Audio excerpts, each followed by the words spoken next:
नमस्कार, मैं हूं doctor Veenu Sharma, lifestyle medicine physician. चलिए बात करते हैं आज की डाइट और ब्लड प्रेशर कंट्रोल का क्या रिश्ता है।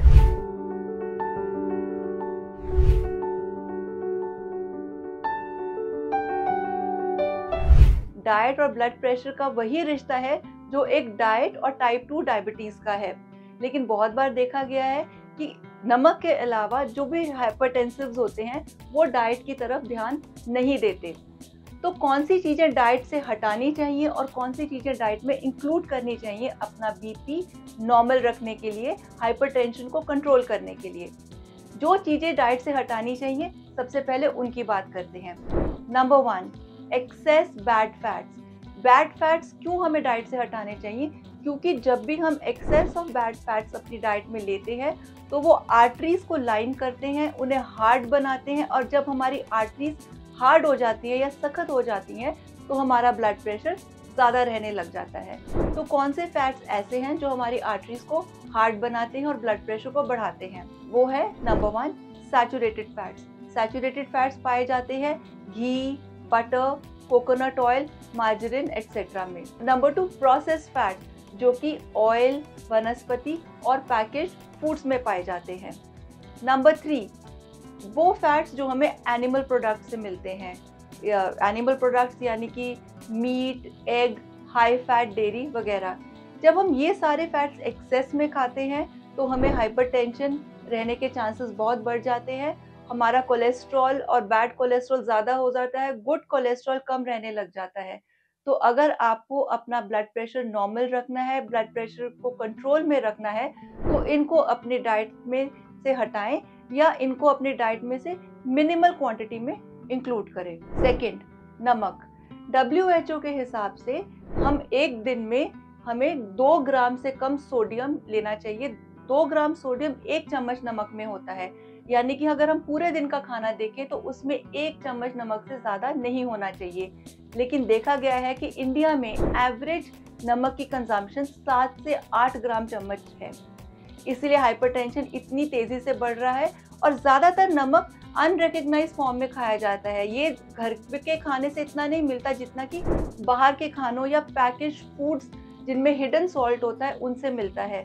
तो ये ध्यान रखें कि आपको अगर नमक की क्वांटिटी कम करनी है तो बाहर का खाना, पैकेज फूड्स, प्रोसेस्ड फूड्स ये कम से कम लें। थर्ड, अल्कोहल यानी कि शराब का सेवन। शराब पीने से ब्लड प्रेशर बढ़ता है। शुरू में बेशक कम हो कुछ टाइम के लिए, लेकिन उसका लॉन्ग टर्म इफेक्ट है ब्लड प्रेशर को बढ़ाना। शराब पीने के 12 से 24 घंटे तक बाद भी आपका ब्लड प्रेशर हाई रहने के चांसेस होते हैं। यही नहीं, शराब पीने से हार्ट रेट बढ़ता है और जब हार्ट रेट बढ़ता है तो ब्लड प्रेशर ऑटोमेटिकली बढ़ता है। अभी हमने ये देखा कि क्या क्या चीज़ें हमें अपनी डाइट में कम करनी चाहिए या हटानी चाहिए, और अब हम ये देखते हैं कि कौन सी चीज़ें हमें अपनी डाइट में इंक्लूड करनी चाहिए जिससे कि ब्लड प्रेशर ठीक रहे। नंबर 1, पोटाशियम कंटेनिंग फूड्स, यानी कि वो खाने जिनमें कि पोटाशियम है। ऐसे कौन से खाने हैं? हरे पत्ते वाली सब्जियां, केले, आलू, ब्रोकली, एवोकाडो इत्यादि। वैसे भी जब हम बहुत सारी वैरायटी वाली डाइट खाते हैं जो कि प्लांट बेस्ड है तो हम ऑटोमेटिकली बहुत सारे पोटाशियम रिच फूड्स खा ही लेते हैं। जब हम पोटाशियम रिच फूड्स खाते हैं तो क्या होता है, हमारी किडनीज एक्सेस सोडियम बॉडी से फ्लश आउट कर देती हैं, और जब सोडियम फ्लश आउट होता है तो हमारा ब्लड प्रेशर कम होता है और उसके नॉर्मल रहने के चांसेस ज़्यादा होते हैं। दूसरा, अपनी डाइट को हाई फाइबर डाइट बनाएं। हाई फाइबर डाइट क्यों? वो इसलिए क्योंकि हाई फाइबर डाइट बॉडी से जितना भी बैड कोलेस्ट्रॉल है जिसने आर्टरीज को लाइन करके हार्ड बनाया है उसको फ्लश आउट करने में हेल्प करता है, उसको हटाने में हेल्प करता है। हाई फाइबर डाइट कहाँ से मिल सकती है? Plant based diet high fibre diet है। जितने भी प्लांट बेस्ड प्रोडक्ट्स हैं उन सब में फाइबर होता है, जैसे कि फल, सब्जियां, दालें, नट्स, सीड्स इत्यादि। जब आप इनको अपनी डाइट में इंक्लूड करते हैं, इनकी क्वांटिटी बढ़ाते हैं तो ऑटोमेटिकली आपकी डाइट हाई फाइबर हो जाती है।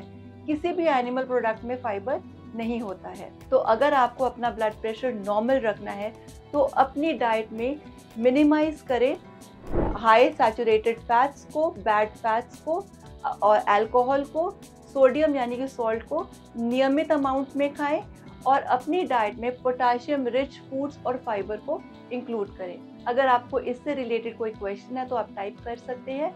अगर आपको ये वीडियो पसंद आया तो लाइक, सब्सक्राइब और शेयर ज़रूर करें। Thank you for watching.